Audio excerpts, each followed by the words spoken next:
سر آج 27ویں امینڈمنٹ جو ہے وہ پاس ہو چکی ہے، کیا فرمائیں گے اس حوالے سے؟ دیکھیں، سب سے پہلے تو یہ جو 27ویں 28ویں 29ویں اور 30ویں ہوں، یہ انہیں عوام نے اختیار ہی نہیں دیا. عوام نے اختیار دیا. قانون سازی کون کرتا ہے؟ عوام کرتے ہیں. کیسے؟ اپنے ریپرزنٹیٹیوز کے تھرو. حقیقی جو الیکٹڈ نمائندے ہوتے ہیں ان کے تھرو قانون سازی کرتے ہیں. کیا یہ ہیں؟ نہیں. انہیں عوام نے ووٹ نہیں دیا. تو جتنی بھی کر لیں یہ ترمیمیں، جو بنیاد ہے نا وہی ویک ہے، تو ہمارا تو خود بخود گر جاتی ہے.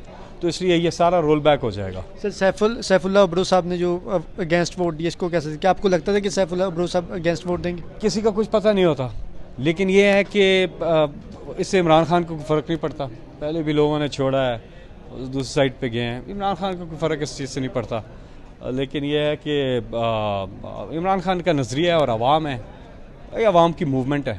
ہاں، ایک پی ٹی آئی کے سینیٹر اور ایک جے یو آئی کے سینیٹر منحرف ہوئے، باقی جے یو آئی نے بھی اپوزیشن کا ہی ساتھ دیا فلور کے اندر. بالکل جے یو آئی نے بالکل ساتھ دیا ہے، اور ان کا ہمارا باضابطہ بھی پریس کانفرنس بھی ہوئی ہے. ہمارے لیڈر آف دا اپوزیشن اور پارلیمانی لیڈر اور پوری پارٹی نے ان کا شکریہ ادا کیا ہے کہ انہوں نے جو پوزیشن لی اس پہ وہ کھڑے رہے. سر آرٹیکل 243 کے ویسے بڑے اس میں چرچے ہو رہے ہیں کہ جی وہ کرنے سے جو ہے وہ 10 سالہ کا کوئی پلان ہوگا، آگے پیپلز پارٹی شاید حکومت کے باڑیاں لگیں گی. تو یہ ایسا ہوگا، ایسے ممکن ہے پاکستان میں؟ ایک پلان انسان بناتا ہے، ایک اللہ بناتا ہے. ہوتا وہی ہے جو اللہ بناتا ہے. سر سینیٹر اللہ ذیشان خان زیادہ صاحب سے جانتے ہیں، سر آپ آج کی ترمیم کو کیسا دیکھتے ہیں؟ دیکھیں، ہم نے تو پہلے بھی یہ کہا تھا ترمیم آنے سے پہلے، اور آج جب یہ لے کر آئے ہیں اس کو پاس انہوں نے کیا ہے جس طریقے سے بھی کیا ہے، تو ہم نے پہلے بھی اس کو مسترد کیا تھا اور آج بھی اس کو مسترد کریں گے. اور جس طرح فیصل بھائی نے کہا کہ یہ کوئی بھی ترمیم لے کر آتے ہیں اور خصوصی طور پہ آئینی ترمیم لے کر آتے ہیں، تو اس ایوان میں جو ممبرز بیٹھے ہیں ٹریجری بینچز پہ، ان کو تو یہ حق ہی نہیں ہے کہ وہ ایسے ترامیم لے کر آئے. کیونکہ بار بار ہم یہی کہتے ہیں کہ 73 میں جو قانون بنا تھا، اور یہ سارے پرانے اگر پیپلز پارٹی سمجھتی ہے کہ یہ ان کے لیے بہت بڑی اچیومنٹ تھی 18ویں ترمیم. دیکھیں، ہم ترامیم کی بات نہیں ہے، پروسیس کی بات ہے. جس طریقے سے یہ پروسیس ہو رہا ہے، پہلے تو ہم اس ایوان میں جو لوگ بیٹھے ہیں ان کو نہیں مانتے، فارم 47 کے ہیں. پھر اس کے بعد جتنے بھی یہ ترامیم لے کر آئے ہیں، اگر وہ 26ویں آئینی ترمیم یا یہ والی ترمیم تھی، تو جو پروسیس انہوں نے کیا وہ مکمل طور پہ غلط تھا. کوئی اپوزیشن کو انہوں نے اعتماد میں نہیں لیا. بل کیبنٹ سے پاس ہوتا ہے، ادھر آ جاتا ہے، اور جو لوگ ووٹ دیتے ہیں ان کو بھی نہیں پتا ہوتا. اور ڈبیٹ اگر ہو بھی تو یہ تو کوئی طریقہ نہیں ہوتا نا. وہ تو پہلے آپ نے ایک پروسیس ہوتا ہے آئینی. 18ویں ترمیم پہ انہوں نے کتنا ٹائم لیا؟ ایک دن، ایک ہفتہ نہیں، ایک مہینہ نہیں، کئی مہینے انہوں نے بیٹھ کے ایک پارٹی سے، وہ پارٹیز جو کہ وہ اسمبلی میں تھے بھی نہیں، ان کے ساتھ بھی مشاورت ہوئی تھی. تو دیکھیں، اس بات کی میں کہتا ہوں کہ پیپلز پارٹی کو، اگر وہ کہتے ہیں کہ ہمیں 18ویں ترمیم کا کریڈٹ ملنا چاہیے، کریڈٹ ان ساری پارٹیز کو ملنا چاہیے جنہوں نے اس کو سپورٹ کیا. لیکن میں کہتا ہوں کہ پیپلز پارٹی کو اس پروسیس کا وہ کریڈٹ ملنا چاہیے. تو یہ میرا اس پہ یہ پوائنٹ ہے، اور یہ پارٹی کا بھی ہے کہ یہ طریقہ کار ہونا چاہیے. آگے بھی عدلیہ جو ہے وہ اس طرح فیصلے نہیں کر سکتی 26ویں ترمیم کے بعد. سلمان اکبر راج صاحب بھی فرما رہے تھے کہ آپ آئینی جو عدالتیں آئینی کورٹ بن جائیں گی، تو اگر آئینی کورٹ بنے گی تو پھر انصاف لینے آپ لوگ کہاں جائیں گے؟ دیکھیں، یہ پاکستان میں نا یا کسی بھی ملک میں یہ خان صاحب کیوں کہتے ہیں کہ رول آف لا ہونا چاہیے؟ بات یہ ہے جس کا کوئی نہیں ہوتا نا تو اس کا آئین اور قانون ہوتا ہے. ہر بندے کی سفارش نہیں ہوتی، ہر بندے کی کسی منسٹر سے یا کسی جرنیل سے اس کے کوئی تعلق نہیں ہوتا. تو یہ ہر بندہ جو ہے تو وہ یہ نہیں کر سکتا کہ وہ جا کے کسی جگہ سے وہ انصاف لے. تو اس نے عدالت جانا ہوتا ہے. عدالت ایسی چیز ہے جس کو انہوں نے، اس کو بھی انہوں نے متنازع بنا دیا ہے. تو اب جائیں تو کدھر جائیں؟ تو یہ عام پاکستانی کا مسئلہ ہے، یہ کسی سینیٹر یا کسی پارلیمنٹیرین کا مسئلہ نہیں، کسی سیاسی بندے کا مسئلہ نہیں ہے. ہمارے عوام جو ہیں وہ کدھر جائیں گے؟ کاروباری لوگ ہیں، پروفیشنل لوگ ہیں، ان کے لیے اب اس ملک میں سیف اللہ ابرو صاحب نے جو ہے وہ پاکستان سے صاحب اگینسٹ ووٹ دیا اور 27ویں ترمیم اس طرح پاس ہوئی ہے. جے یو آئی کے بھی اس طرح ایک سینیٹر منحرف ہوئے ہیں. کیا فرمائیں گے آج کے سینٹ کی ترمیم کے حوالے سے اور سینیٹر جو باغی ہوئے ہیں؟ دیکھیں، میں نے ابھی تھوڑی دیر پہلے بتایا ہے کہ یہ جو ہمارا کانسٹیٹیوشن بک ہے، آئینی بک، یہ ہمارے ایک سوشل کانٹریکٹ ہے جو عوام کے حقوق کو ہم بتاتے ہیں کہ ہم ان کے حقوق کیا ہیں. ٹھیک ہے، اس میں ترامیم کرنا میرے خیال سے یہ شارٹ کٹ راستہ نہیں ہونا چاہیے. سب کو کٹے بیٹھ کے اس کے اوپر بات کرنی چاہیے تھی، اور ہر ایک اسٹیک ہولڈر کو بلانا چاہیے تھا، تاکہ وہ آتے اور اس کے اوپر بات کرتے، جو اچھی ترامیم ہوتی ہیں اس کو پاس کرتے. لیکن یہ شارٹ کٹ جو ہر سال یہ ہر 3-4 مہینے مارتے ہیں، اس لیے ہم نے ہماری پارٹی نے PTI نے بائیکاٹ کر دیا اور ہمارے جو ہے وہ ممبر باہر آ گئے.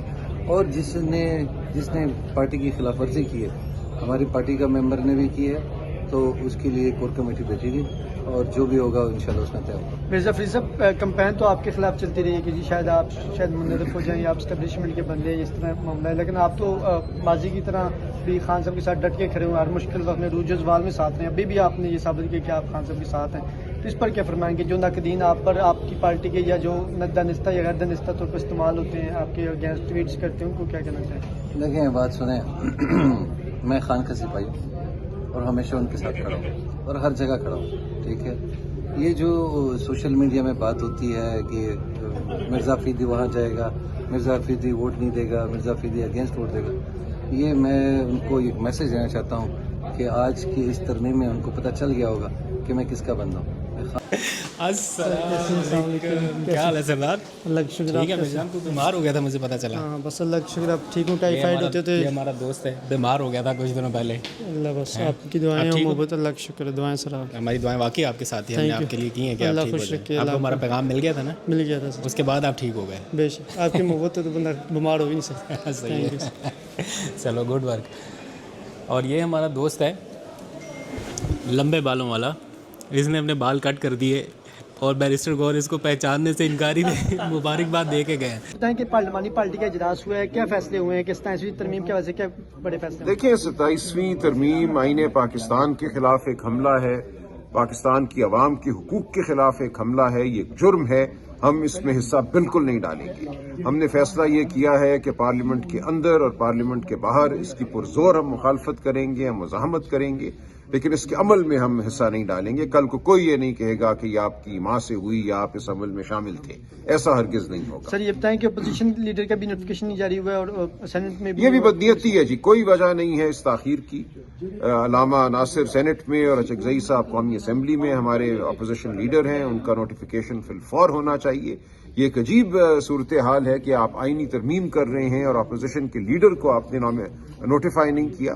تو یہ پورا عمل جو ہے بدنیتی کی بنیاد پہ چل رہا ہے اور یہ ساری چیز پاکستان کے عوام کے سامنے ہے اور ہم سامنے لاتے رہیں گے. تو سر یہ بتائیں کہ پاکستان تحریک انصاف اب کیا جو فیصلے ہیں وہ سڑکوں پر کرے گی، کیا آپ لوگوں کی ہر سطح پہ ہوں گے جی؟ بالکل ہم پاکستان کی عوام کو پکاریں گے. یہ ان کا حق ہے، یہ ان کے مستقبل کے ساتھ کھلواڑ ہو رہا ہے. ان کا حق ہے کہ وہ اپنی آواز بلند کریں، چوراہوں میں بلند کریں، اپنے گھروں کی چھتوں پہ بلند کریں، میدانوں میں بلند کریں. پارلیمنٹ کے اندر ان کی آواز ہم اٹھائیں گے. سر لاسٹ میں یہ بتائیں کہ بطور قانون دان آپ کیا سمجھیں 27ویں امینڈمنٹ میں جو ہے وہ عدلیہ کتنی مفلوج ختم ہو رہی ہے؟ جی بالکل. آپ دیکھیے جو آئینی عدالت یہ بنا رہے ہیں اس میں تقرریاں جو ہیں وہ وزیر اعظم کریں گے. پہلی تقرریاں اس میں ریٹائرمنٹ کی عمر 68 سال رکھی ہے. تو آج یعنی کہ اگر یہ کسی 55, 56, 60 سال کے شخص کو اس عدالت میں مقرر کرتے ہیں تو وہ 8 سال 9 سال اور رہے گا. تو اگلے پوری ایک دہائی کا جو معاملہ ہے انہوں نے آئینی عدالت کا وہ آج طے کر دینا ہے یا جب بھی یہ امینڈمنٹ ہوگی. تو یہ بالکل میں سمجھتا ہوں اس ملک میں قانونی نظام کی ایک طرح سے بندش ہے. اپنی مرضی کے منظور نظر ججوں کو لگا کر اپنی مرضی کے فیصلے لینا، لوگوں کے گھروں پہ حملے کرنا، آئینی حقوق پامال کرنا، آزادی اظہار کو ختم کرنا، صحافت کا گلا گھونٹنا، یہ سب کچھ اب ہوگا. پہلے بھی ہو رہا تھا لیکن اب کسی عدالت سے ہمیں یہ توقع نہیں ہوگی کیونکہ تمام آئینی امور جو ہیں وہ اس آئینی عدالت میں جائیں گے جس کا قیام اور جس کا تقرر وزیر اعظم. سر ابھی پارلیمانی پارٹی کا اجلاس ہوا ہے، 27ویں ترمیم سینٹ میں پیش ہونے جا رہی ہے، کیا فرمائیں گے، کیا فیصلے ہوئے؟ دیکھیے ایک تو یہ کہ ہم بھرپور طریقے سے مسترد کرتے ہیں.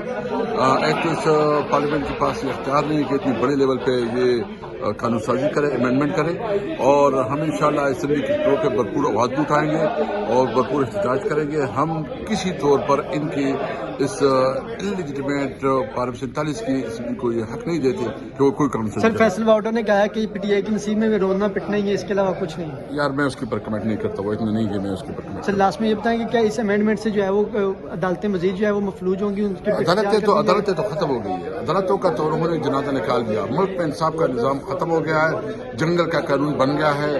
ابھی ہم تب تک جب ابھی فیصلہ